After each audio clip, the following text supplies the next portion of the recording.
Facebook, Instagram y Twitter como Radio U Central. Suscríbete a nuestro canal de YouTube y síguenos en Spotify.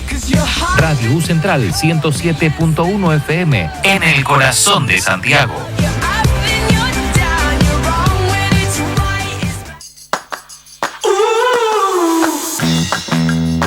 Radio U Central 107.1 FM presenta Comunidad de Cuidados, un programa para compartir experiencias acerca del cuidado de nuestra salud. Conducen Carolina Muñoz y Marcia Salinas.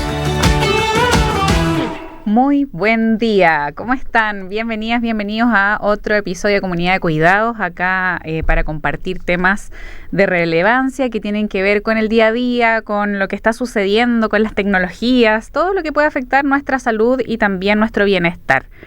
El día de hoy vamos a estar conversando un tema muy interesante que tiene que ver sobre la salud, la ética y la inteligencia artificial y cómo afecta también esto en los pueblos originarios y cómo también distintas minorías, no solo como, más que minorías, diversidades, se ven afectadas por esta...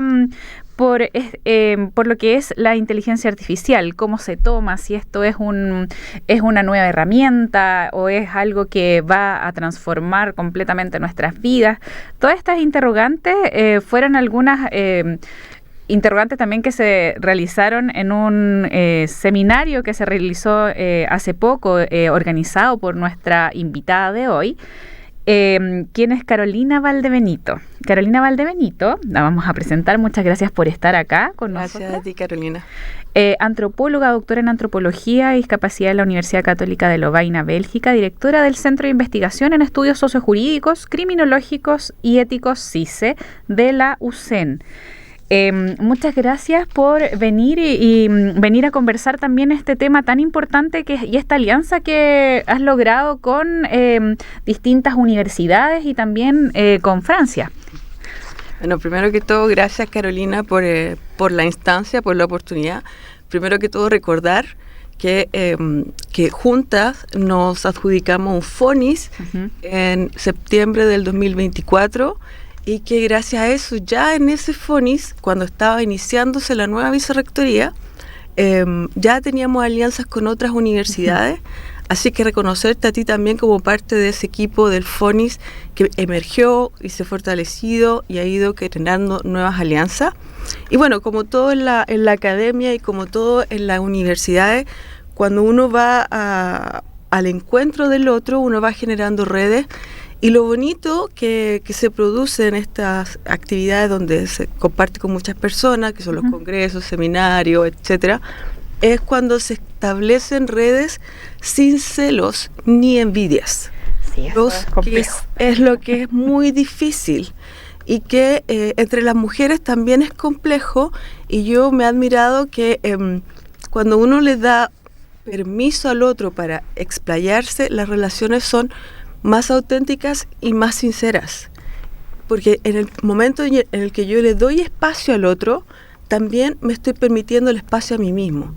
Y esta red, en la que ya participan varias universidades, como lo hicimos en el seminario internacional, nacionales e internacionales, de países de Francia, bien como tú decías, también de Costa Rica, Argentina, Venezuela, etcétera, y unas 10 universidades chilenas, que estamos constantemente en contacto para postulación de proyectos, redacción de artículos, colaboración en seminarios, etcétera. Es como también para las personas o los docentes y las docentes que están iniciando un poco esta carrera o hacia la investigación. Es una recomendación también, como por tu parte y con toda la experiencia que tienes, que estas personas hagan alianzas, ¿no? Yo pienso que, bueno, el centro, déjame contarte un poquito sobre la historia. Como todos recordamos, en abril, mayo del 2024 se crea la nueva Vicerrectoría de Investigación. No teníamos vicerrectora ni vicerrector, pero sí teníamos un director del Instituto de Investigación y Doctorados, quien es el doctor Felipe González. Y luego se comienza, después de mucho tiempo, con idas y venidas, que ha sido un proceso muy duro de agrupar, identificar grupos de investigación. Yo te digo que fue todo un trabajo brillante también el que participó Alejandro Vega, el mayor publicador de art paper, junto con el doctor Sobarzo aquí en la universidad. Y ellos hicieron, Alejandro y Felipe hicieron todo este estudio de en qué trabajaba cada uno, en dónde publicaban, y empezaron a hacer reuniones temáticas. Y uno se comenzó a conocer con gente que nunca había visto en su vida, no tenía idea por qué estaba en esa reunión. Y se generaron unos grupos de trabajo nuevas al interior. Uh-huh. Y después, con el puntaje ANID y el puntaje CNA, se estableció qué era la diferencia entre un centro y los grupos. Al principio, cuando se estaba creando primeramente el CICE, que actualmente es el centro, uh-huh. Había un grupo de estudio en el cual me invitaron a trabajar como parte de la ética, con la línea ética. Entonces era gente de derecho que trabajaba en los temas criminológicos, sociojurídicos, pero también les interesaba incorporar la ética como una especie de puente uh-huh. que comunicara no solamente ética jurídica, sino que también en medicina, en aspectos legales que se tocan entre la medicina y el derecho. Uh-huh. Por ejemplo, las negligencias médicas, solo uh-huh. por dar un ejemplo. Uh-huh. Y luego este centro ya cumplía con... Se me nombró al principio, y esto fue el 14 de noviembre, la coordinadora de este centro inicial, porque había otro profesor que era el director y que ya no está en la universidad, se fue a otra universidad. Uh-huh. Y en marzo de este año, en una reunión ampliada, presencial, con dos colegas que están fuera una está en Coquimbo y la otra está en Estados Unidos, se acordó unánimemente que yo fuese la directora. Salió la resolución de los centros, se me nombra directora. Por cierto que tuve que cumplir una serie de requisitos, porque no es cosa... Claro, me imagino, no es cosa de, ya tú eres la directora, no, tienes que tener paper, publicaciones, experiencia en investigación, una serie de condiciones, sin contar las capacidades blandas también. Claro. Porque liderar un grupo humano es muy difícil. Claro, y comentar también que tú tienes facilidad por el hecho de tener también conocimientos de otros idiomas, y eso también hace que tú abras muchas puertas hacia otros países, con otros docentes, otras personas. Bueno, qué lindo que lo menciones tú, porque uh-huh. claro, la lengua no es menor, todos los antropólogos y antropólogas lo sabrán, ojalá que estén escuchando. La lengua abre, tal como tú lo dices, abre puertas. Entonces, cuando uno quiere establecer en un congreso básico, tenemos todos que saber inglés. Claro. Aunque sea en Latinoamérica, siempre hay un extranjero. Todos, incluso los franceses, que siempre dicen, no, los franceses están muy, muy avanzados en el inglés. Uh-huh. Y otras, ¿por qué? Porque es una llave de cambio, es decir, es solo eso. Y es gramáticamente menos complejo que las otras lenguas más antiguas. Entonces por eso se utiliza y es fácil. Y claro, efectivamente, como yo viví 15 años en Bélgica, estuve en Flandes, en Walonia, en Bruselas, estuve todo el tiempo cambiando de lengua al mismo tiempo que estudiaba el doctorado. Entonces eso me facilitó tener contacto y fácil llegada. Y claro, o sea, nunca fue perfecto, ni lo va a ser tampoco, pero me permite acceder a otros lugares o mundos desconocidos prohibidos. Bueno, eso es súper importante lo que tú dices, el hecho de que nada no tiene que ser perfecto. Yo creo que ni en el idioma ni en el inicio de proyectos. Uh-huh. Creo que es muy importante eso, para poder impulsar iniciativas es también ser responsable, pero también el hecho de atreverse. Bueno, yo pienso que tú conoces la historia del Fonix, que fue así, fue por si acaso lo hacemos, esto va un tiro a ciega y resultó. Sí. O sea, nunca nadie pensó que le íbamos a adjudicar. A la primera, la suerte del principiante. Y este seminario que acabamos de hacer también iba a ser una cosa discreta, claro. Pero de la noche a la mañana tomó un amplor, tomó mucha fuerza, que vinieron personas del Instituto Francés, de la Embajada Francesa, de Business France. O sea, estábamos abordando ya todos los francófonos en Chile, Santiago. Uh-huh. Vale destacar que la delegación de la cooperación francesa, que se encuentra acá en Santiago, es para toda Latinoamérica, o sea, no es solamente para los asuntos chilenos. Básicamente esta delegación ve con mirada de continente, y de ahí la relevancia de que nuestra universidad, impulsada y liderada por el CICE, pueda ser el sello distintivo de nuestra universidad sea el francés. La comunicación e investigación entre Latinoamérica y Francia. Entiendo. Entonces, por ejemplo, impulsar proyectos que estamos, no les voy a contar todo, pero estamos ahí trabajando en las futuras acciones. Sí, y dentro de lo que se conversó en este último seminario en el que tú participaste como organizadora principal, si le puedes contar un poco a la audiencia, dentro de las personas que llegaron, invitados, invitadas, bueno, había personas también, adelantarles, personas de comunidades y pueblos indígenas. ¿Cómo viste tú, dentro de todo este proceso que fueron 2 días bien frenéticos, qué puedes rescatar de lo que de las conversaciones, de las exposiciones que tuvieron tanto de Francia como de Chile? Sí. A ver, vale destacar que esta actividad, si bien es cierto, está sostenida y impulsada como actividad de internacionalización de los centros por nuestra Vicerrectoría de Investigación y el Instituto de Investigación y Doctorado, también es patrocinada y al alero de la Academia Franco-Latinoamericana de Bioética. Entonces, esto cuenta como un inicio que ha sido muy celebrado en la red franco-latina de bioética, porque es el impulso que había que hacer para consolidar la academia. Es como la primera actividad que la academia hace en Latinoamérica. Perfecto. Y tuvimos la fortuna que está el presidente, Christian Vick, que no se pudo conectar, pues son las cosas de la tecnología. Así dejó unos saludos con la profesora Mandín Cayol, que ella sería la contraparte en Francia y yo sería la contraparte en Chile para Latinoamérica. Claro. Por esta cercanía con la delegación de la cooperación francesa.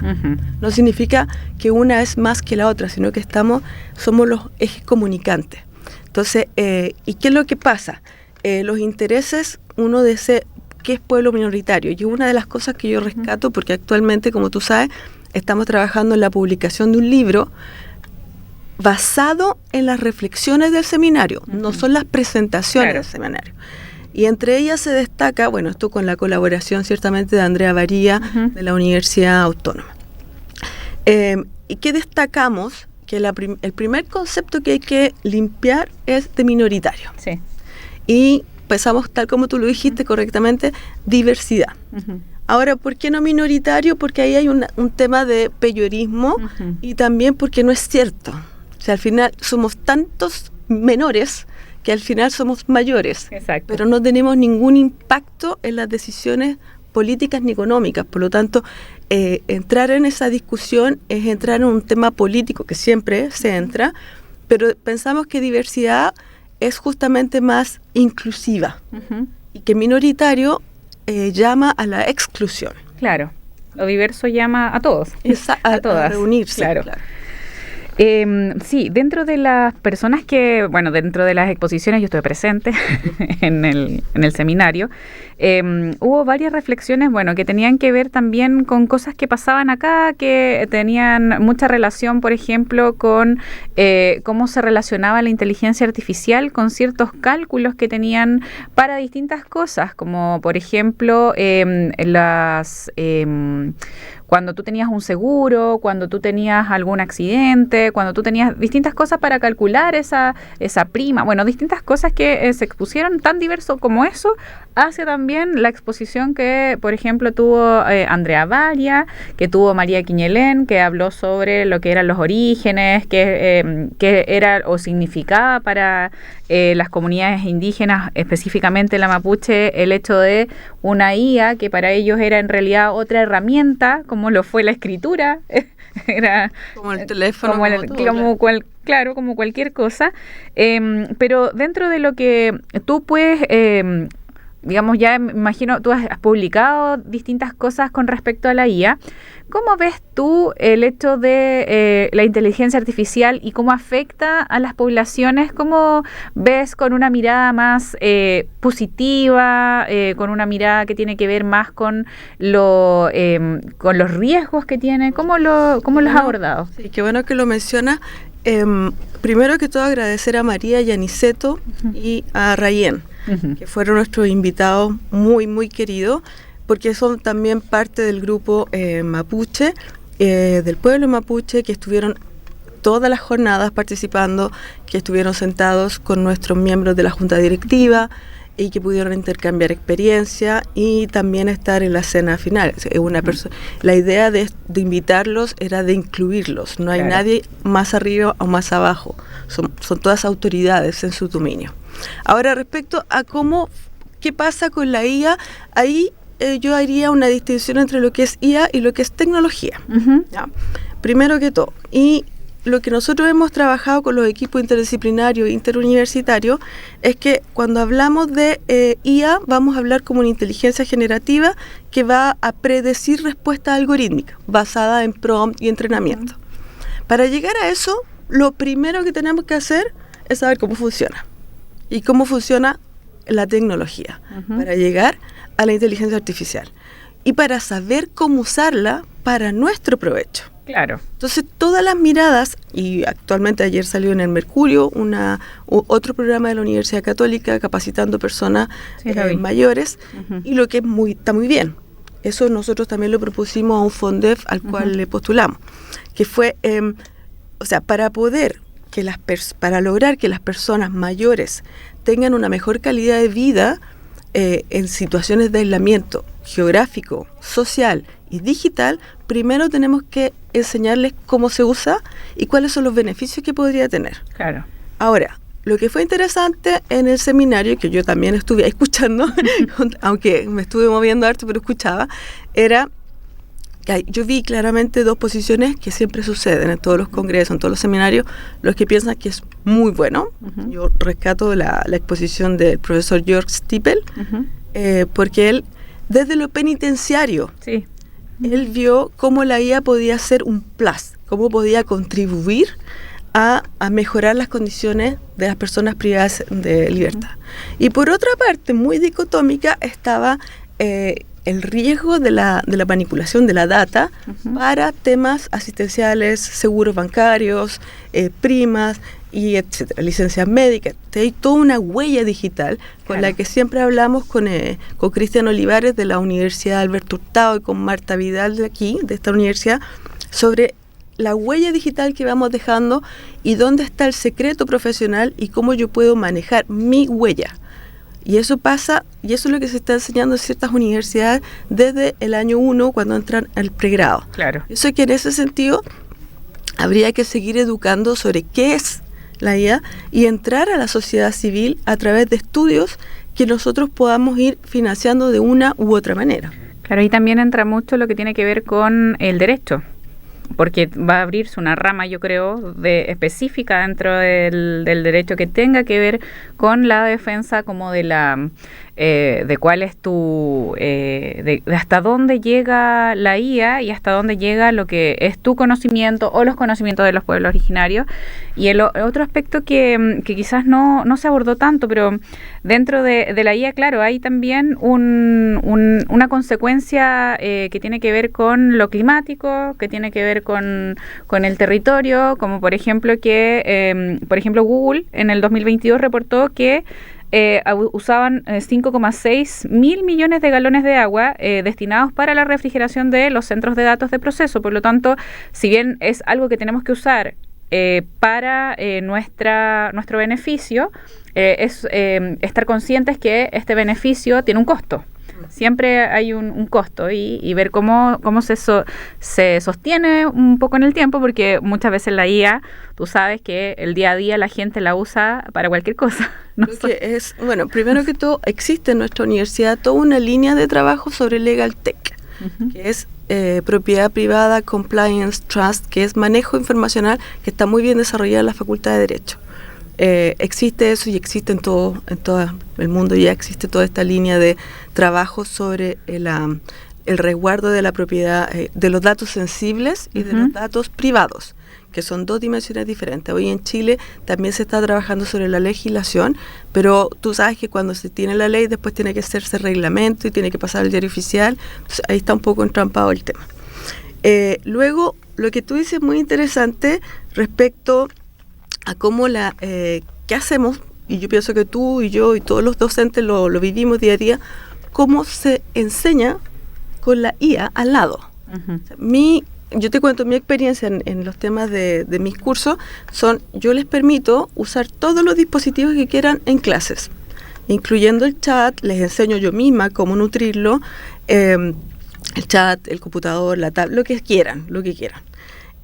Pero el trabajo semanal es un reporte de 2-3 capítulos que tienen que leer, escrito a mano. Luego, eso yo dije, ya, estamos ok, me garantizo de que lo van a hacer. Luego me di cuenta de que le estaban pidiendo el resumen de cada capítulo al chat. Claro, y lo transcribían. Entonces después yo dije, ya, tiene que ser más difícil. Le hice cruces analíticos, o sea, es decir, qué es lo que dice este, y cuál es tu conclusión. Y ahí se está poniendo un poco más interesante, porque tienen que llegar a su conclusión, pero es un desafío constante enseñarles que es un asistente muy útil si se sabe usar. Pero también, como estuve en un congreso en la Universidad Católica hace un tiempo, con la doctora Soledad Peña, si no me equivoco, una excelente neuróloga de la Universidad de Chile también, que dijo, el problema es que es tan útil que nosotros nos volvemos inútiles. Sí. Entonces, hoy en día, pagarte una versión premium son 20,000 pesos. Claro. ¿Cuánto va a tomar de mi sueldo en 5 años? Que ese es uno de los caminos y finalmente también apareció dentro de las exposiciones, la IA es un negocio y es como dar ahora gratuitamente, antes era más abierto, había más acceso a distintas cosas y cada vez se va reduciendo más. Y la gente ya se acostumbró, de hecho los estudiantes, todas las personas a hacer las cosas con la IA y posteriormente viene el cobro y cada vez está aumentando el cobro también.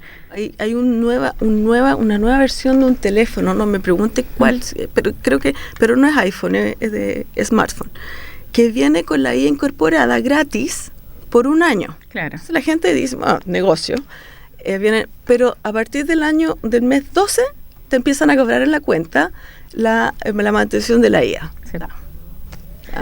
Con eso, o sea, pregúntale al chat, o sea, es como clave esa pregunta. Todo se lo pregunto al chat, ¿qué tengo que hacer? ¿Qué tengo que ponerme? Uno de los tantos dilemas éticos es la relación deshumanizada en la familia. Tú tienes hija adolescente, sí. Tú sabrás que prefieren contarle al chat lo que les pasa, porque saben que no va a decírselo a nadie, que contárselo a la mamá o al papá o a un amigo, una amiga, una cosa de confianza.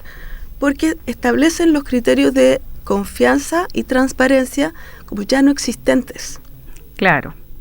Por eso también es importante que dentro del uso de la IA haya un control, o sea, no solo con la tecnología, que es el control parental que está en el celular, sino que también hasta dónde queremos que intervenga en las decisiones que tomamos diariamente, porque no puede ser que atraviese cada cosa que uno quiera decir, hablar. Finalmente hay una forma de ser y de estar en el mundo como individual, única, que con la IA se ha ido perdiendo un poco, porque todas las opiniones son muy similares, son muy superficiales también, por lo que uno ve en los artículos o en las cosas que, por ejemplo, los ensayos que te entregan los estudiantes o las estudiantes, y muchas veces, claro, cuando tú ves eso, son todos una opinión muy transversal y muy superficial, las citas se nota que no leyeron. Eso pasa cuando no saben usarlo. Claro. En realidad te dice palabras. Sí. Palabras puestas sobre una hoja que no dicen nada. Entonces yo identifico inmediatamente, esto no lo hizo ningún humano. Sí, pero claro, ¿y cómo lo haces para sancionarlo? Porque finalmente también estas otras IA que te descubren si fue IA, que si es humanizado o no humanizado, claro, igual se equivocan. Entonces, claro, tú tienes la intuición, entonces yo creo que una de las alternativas es la transparencia del uso o no uso. Yo lo que hago con los estudiantes es como que dentro de la clase me transparenten para qué lo usaron y específicamente el prompt que usaron para poder desarrollar tal cosa. Pero bueno, ahí vamos a tener que ir viendo cómo se desarrolla la IA en distintos ámbitos, no solo en el del derecho, la educación, la salud. Es un tema bien grande y bien transversal. Vamos a ir a la primera canción. Ahora vamos a dejar un poco con un ritmo de colaboración de Conova junto a R.O. Este tema fue lanzado el 2015. Es una canción melancólica, emotiva, y la vamos a dejar ahora con On Our Knees. Fall, our only hope is falling.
Ya estamos de vuelta con más Comunidad de Cuidados, junto a Carolina Muñoz y Marcia Salinas.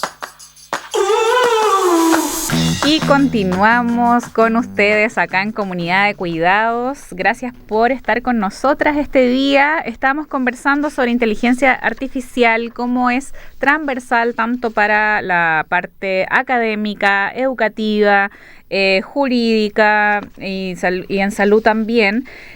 Con la profesora Carolina Valdebenito, que ella también es la directora del Centro de Investigación de Estudios Sociojurídicos, Criminológicos y Éticos, y nos estaba contando también cuáles son las nuevas metas, objetivos que tiene el centro en distintos ámbitos que tienen que ver con la investigación. Cuéntanos un poquito en qué están. Sí, mira, bueno, el estado actual de los centros yo creo que vale destacar, y te agradezco la oportunidad porque no se sabe mucho quizás los centros que existen. Existe el centro de astronomía, existe el de materiales, que está pronto a sacar un doctorado, está el CICE, por cierto, el Centro de Educación, Investigación de Educación, está el Centro de Arquitectura. Y está el Centro, por supuesto, de Economía, ESOC. Entonces, estos 6 centros convocan muchas personas asociadas a la investigación, pero la meta es trascender, no es alejarnos de las facultades, sino que reorganizar la investigación y que seamos productivos y exitosos. Porque si trabajamos orgánicamente, podemos decir, bueno, nosotros tenemos como meta ganar 2 FONDEF de aquí al 2027. Lo que significa que todos los esfuerzos se van a unificar para ganar 2 FONDEF, que son 200 millones más o menos por 2 años. Entonces se centraliza y se equipa a la gente. Es como un engranaje de funcionamiento. Porque si nosotros queremos tener la acreditación en investigación, tenemos que operar como cuerpo. Y dejar los egos de lado, claro, y decir, bueno, esta es la meta en equipo. Y tener un cronograma, que no sea todo tan encima, que esté como hay una carta Gantt en donde cada docente sabe las fechas en las que tiene, los grupos a los que va a estar o con los cuales tiene que engranarse. Claro, o sea, cada centro, además de la organización del instituto, cada centro tiene su propia organización, calendario de eventos, calendario ANID, fondos de postulación, cuáles son los formularios, en qué minutos tienen que llenar qué formulario y cuáles son las fechas para postular a diferentes fondos, incentivación, incentivo de la publicación, fondo interno, fondo externo, etcétera. Entonces, eso facilita mucho el flujo. Claro. Entonces, y eso hace que uno pueda decir, bueno, el CICE tiene hasta hoy 20 artículos publicados y aceptados, pero se proyecta de aquí a enero tener 30, entendiendo WOS, Scopus, Q1, Q2. Claro. Ese es el nivel. ¿Por qué? Porque eso es lo que se nos necesita y eso es lo que nos demandan y eso es lo que aspiramos todos y todas como investigadores, es llegar a un nivel de una universidad competitiva a nivel nacional e internacional. Y luego dice, bueno, pero ¿para qué investigan tanta? ¿A quién le sirve tanta investigación? ¿Quién lo lee? ¿Por qué andan buscando tanta plata? Y el tema es, como lo hizo y siempre le digo a mis estudiantes también en investigación, esto es como la historia de Marie Curie. Ella fue la primera mujer que logró financiar ciencia básica. Y como ustedes saben, esto fue la base del desarrollo del rayo X. ¿Qué pasa? Que ella, para poder desarrollar este conocimiento que necesitaba, sponsor, financiadores, que le dijeran, bueno, aquí te compro material. Y luego, ¿qué hace con eso? Con ese conocimiento. Vuelve al pregrado, vuelve a la sociedad. O sea, para tener educación de calidad y actual, necesitamos desarrollar investigación de punta.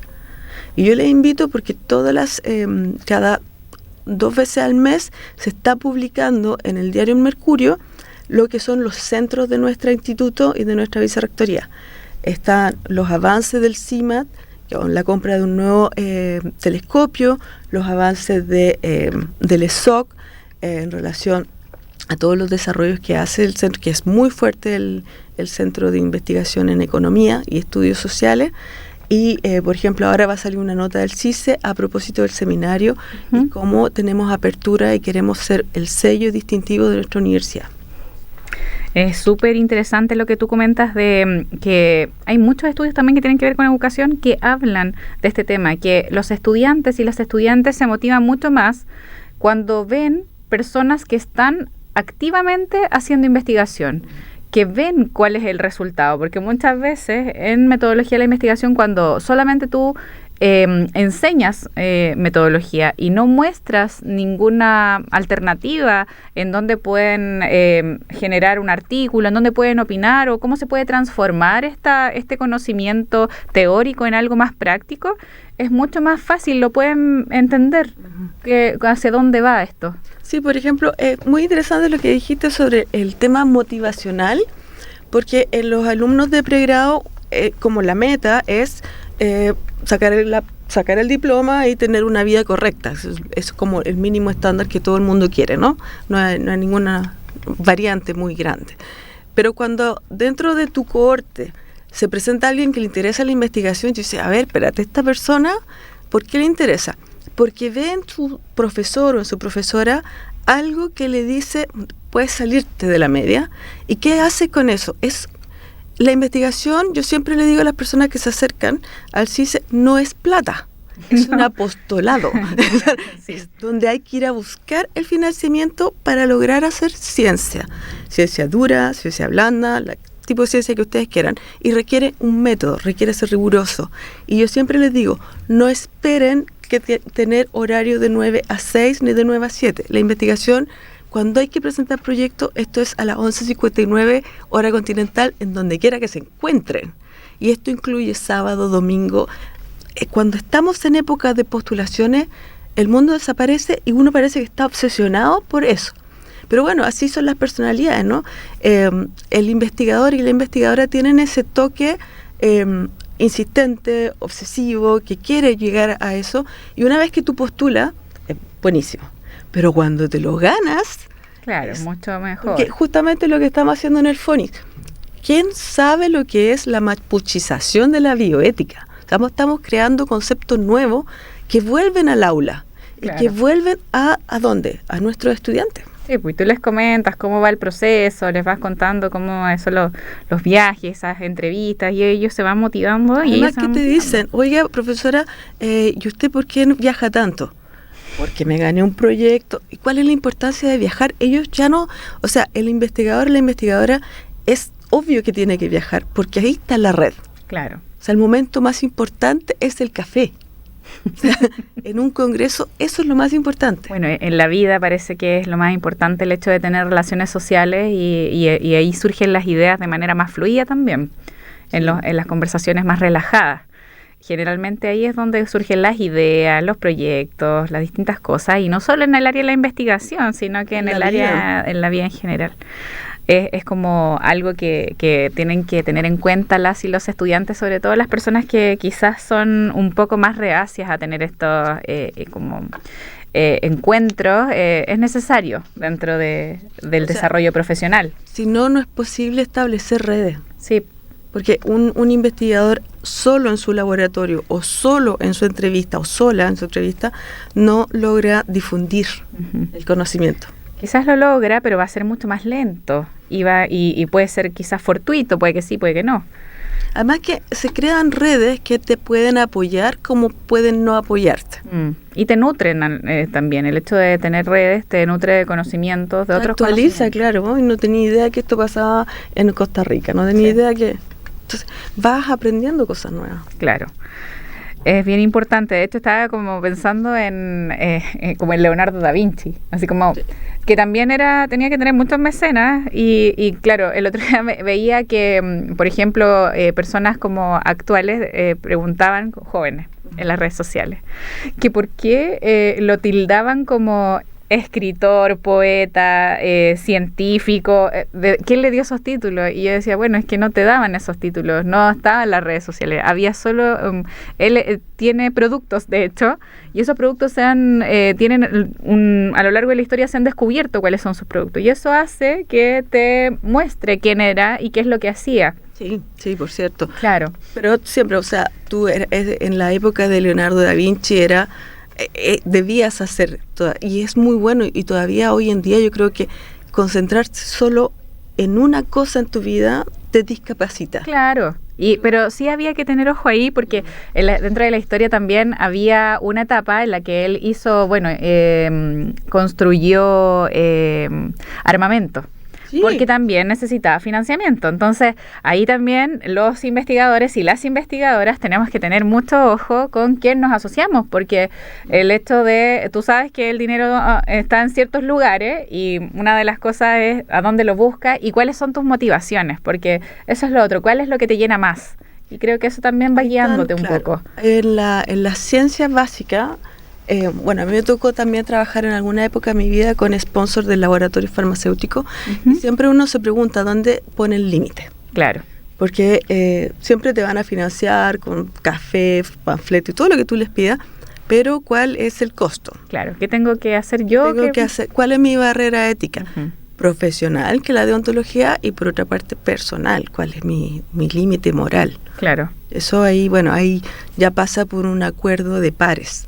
Y de experiencia, ¿no? Vital, creo yo. Sí, pero por ejemplo, si tú dices, nosotros vamos a pedirle financiamiento a Elon Musk para que financie el CICE. Pongamos.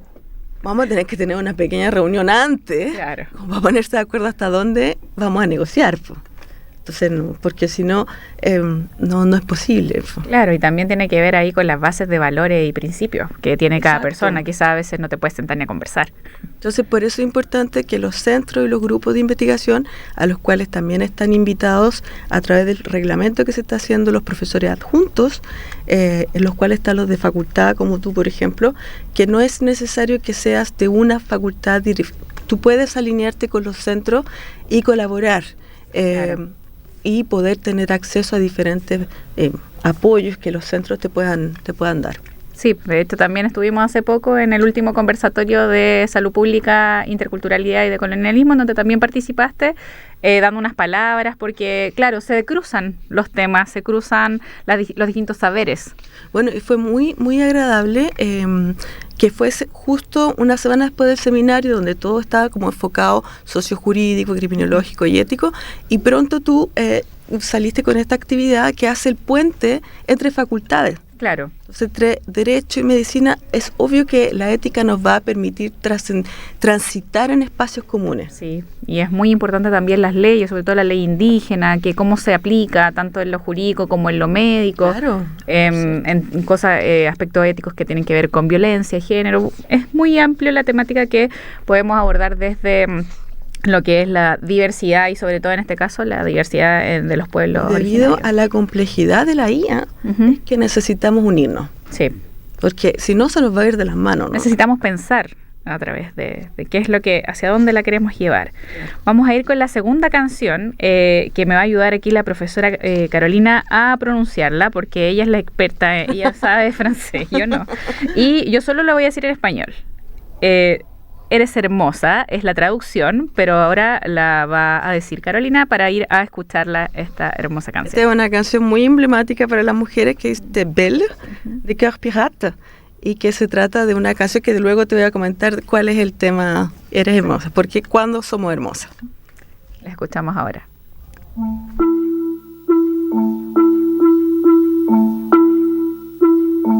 C'est bien connu, on dit que pour leur plaire, faut être jolie. Comprends qu'il faut se taire quand on n'est pas du même avis. Et j'ai porté quelques jugements sur des bribes à quelques moments pour finalement en comprendre que je ne peux en faire autant.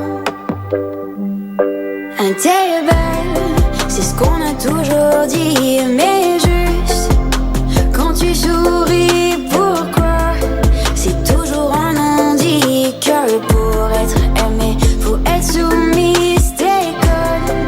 Si tu restes en silence, t'es folle. Si tu prends la parole, mais moi, je sais ce que je veux devenir. C'est sur mes termes que je veux sourire. Dès que l'on est enfant, au fil des films et des romans, on doit se faire emmener par un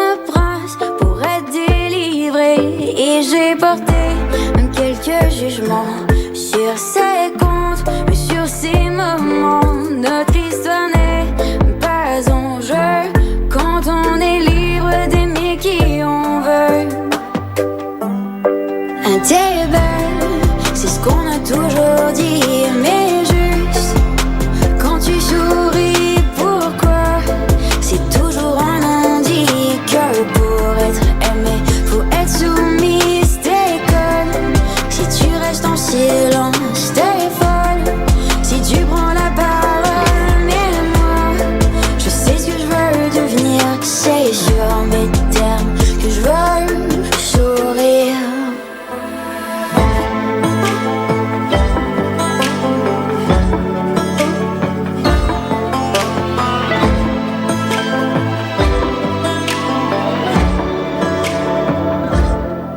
T'es belle, c'est ce qu'on a toujours dit, mais juste quand tu souris, pourquoi c'est toujours un non-dit, que pour être aimé, faut être soumise, t'es conne, si tu restes en silence, t'es folle, si tu prends la parole, mais moi, je sais ce que je veux devenir, c'est sur mes termes que je veux sourire.